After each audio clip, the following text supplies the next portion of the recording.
मुंह मांगा वरदान मांग, मैं दो वरदान देने के लिए तैयार हूँ। ठीक उसी समय में आपके पिता को बोली थी, स्वामी दोनों वरदान आप एक धरोहर स्वरूप रखिए, मैं समय आने पर मांग कर लूंगी। आज्ञाकारी आज वही समय आ गया है कि आपके पिता से मैं दो वरदान मांग की हूँ। हे माता श्री, हाँ बेटा, दो वरदान कैसा है जो कि पिताश्री सहन नहीं कर पा रहे हैं?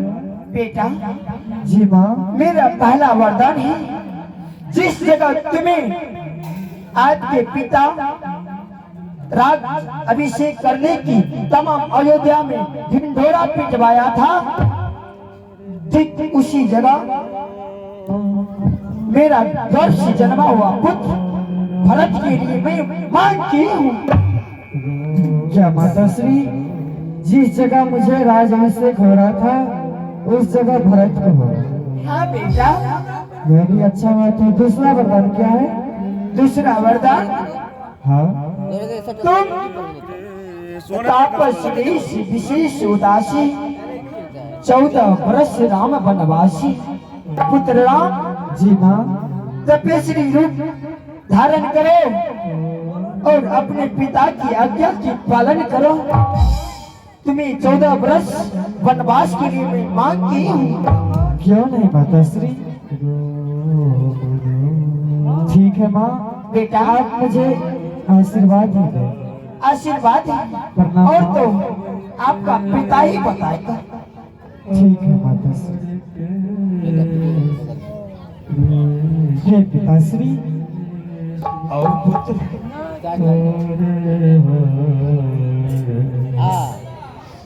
राम, मेरा तो जी कर रहा है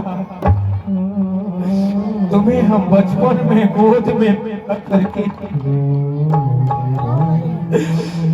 अपने हाथों से हम तुम्हें खिलाया करते थे, और आज सुख करने के समय में आज तो मुझसे जुदा हो जाएगा राम, जुदा हो जाएगा। नहीं पिताश्री, मैं आपसे जुदा कहाँ हूँ? पिताश्री, आप इतना छोटा बात के लिए इतना घबरा चुके हैं? जरा सोचिए पिताश्री, आपको मेरे ऊपर विश्वास नहीं हो रहा था? आप अपने पुत्र राम पे संदेह की पिताश्री? ये तो छोटा ही बात है कि इस राज का राजा राम बने या भरत बने, पुत्र तो दोनों आपका है पिताश्री। लेकिन राम, इस राज का राजा राम बने या भरत, इसके लिए हमारे मन में जरा भी दुख नहीं हुआ कि राम के जगह पुत्र भरत इस अयोध्या का राजा बन रहा। हमें तो दुख उस बात की हो रहा है, तापस भेष विशेष उदासी और 14 वर्ष राम वनवासी। पिताश्री, इस अयोध्या का राजा राम बने या भरत, लेकिन कम से कम तुम्हें इस दरबार में रहना हमारे प्राणों के लिए जरूरी है। यदि तुम इस अयोध्या को छोड़ करके 14 वर्ष के लिए वन में चले जाओगे राम, तो मेरा इस अयोध्या में मृत्यु निश्चित है। नहीं पिताश्री, ये तो मुझे आपका ही अशुभ कृपा से आज मुझे ये मौका मिला कि आज आप जो कार्य मैं अपने जीवन में कभी नहीं कर पाता, आज आप वह कार्य करने के लिए मुझे मौका दिए। पिताश्री, मैं अपने जीवन में यह कार्य कभी नहीं कर पाता। जानते हैं पिताश्री, आज मैं अपने आप खुशी से मैं अपने छोटे भाई भरत को राजगादी दूंगा। किस मिट्टी से तुम बना है राम? जानते हो तुम्हारे विषय साधु संत मुनि महात्मा लोग कहा करते थे कि महाराज आपका ज्येष्ठ पुत्र राम जो है वह साधारण मनुष्य नहीं है। आप साक्षात नारायण की अवतार है।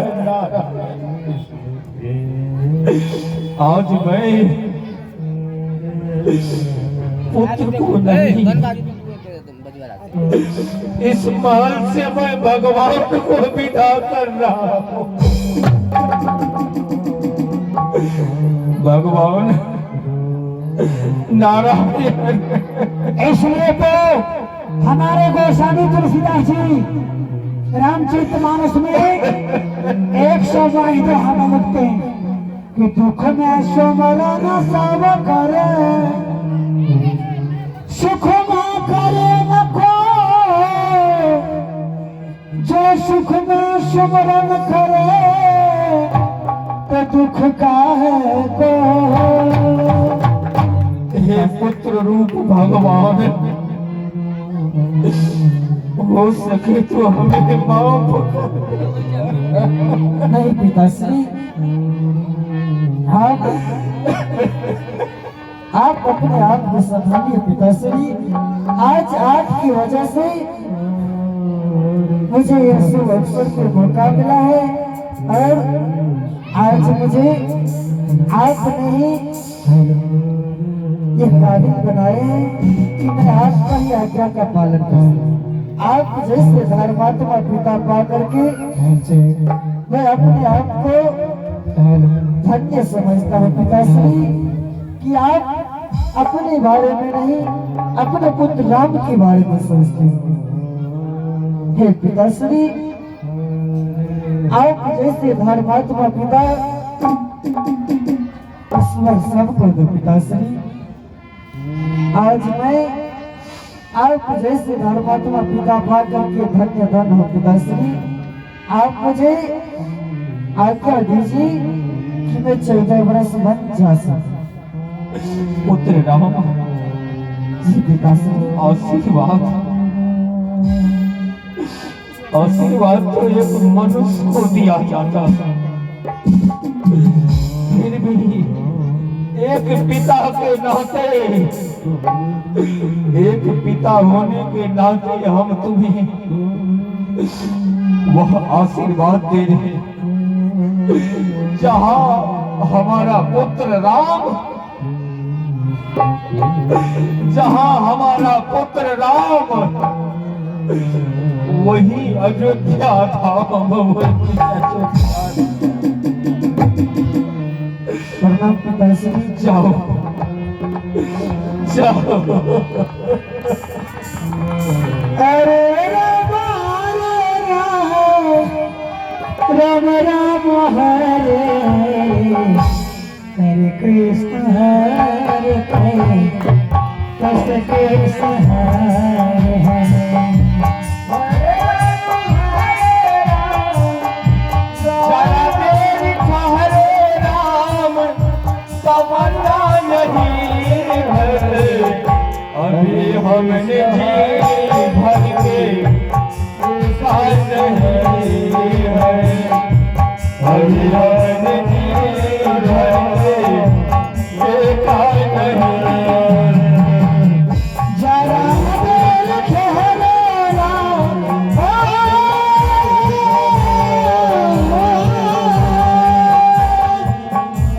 जरा देर ठहरो राम, तमन्ना यही है, अभी हमने जी भर के देखा नहीं है, अभी हमने जी भर के देखा नहीं है। कैसी घड़ी आई जीवन में आई,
करिए काम प्रणाम पिताश्री। काम मारने करिए साज का आवाज पाठ में कम रहना चाहिए।